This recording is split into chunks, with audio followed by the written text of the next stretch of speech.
Hi friends, ఈ వీడియోలో ఆరోగ్యానికి ఎంతో మేలు చేసే, చలికాలంలో మనకి వెచ్చదనాన్ని ఇచ్చే, అలాగే బాడీకి కావాల్సిన కాల్షియం అన్ని రకాల మినరల్స్ ఇచ్చే రాగి తపాల చెక్క ఎలా చేసుకోవాలో చెప్తాను. దానికోసం ముందుగా 2 కప్పులు రాగి ఫ్లోర్ తీసుకున్నాను. 1 కప్ అంత క్యారెట్, 2 కప్పులంత సొరకాయని తీసుకొని తురుము పట్టుకొని దాంట్లోకి 2 పచ్చిమిరపకాయలు, 1 టేబుల్ స్పూన్ జీలకర్ర, కొంచెం సాల్టు, కొంచెం కొత్తిమీర వేసి అన్నీ కలిపి ఒక 2 అవర్స్ పక్కన పెట్టుకోవాలి. తర్వాత వాటిని ఇలా చూపిస్తున్నట్టు ఆపెచ్చిల్లాగా చేసుకొని, మరీ ఎక్కువ మందంగా ఉండకూడదు, అలాగని మరీ సన్నగా కూడా ఉండకూడదు. ఇవి వేగడానికి టైం పడుతుంది. సో స్లో ఫ్లేమ్ మీద మూత పెట్టి 4 నుంచి 5 నిమిషాలు వేయించుకోవాలి.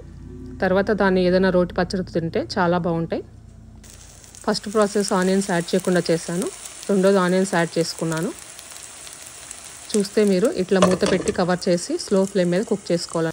ఇవి మార్నింగ్, ఆఫ్టర్నూన్, ఈవినింగ్ ఏ టైంలో అయినా తినచ్చు. చాలా మంచికి హెల్దీ, ఎందుకంటే క్యారెట్స్, సొరకాయ అన్నీ యాడ్ చేసాము. ప్లస్ ఇది రాగి కాబట్టి సో ఇవి మంచిగా మనం డైట్లో యాడ్ చేసుకొని ఆరోగ్యంగా ఉందాము. Thank you.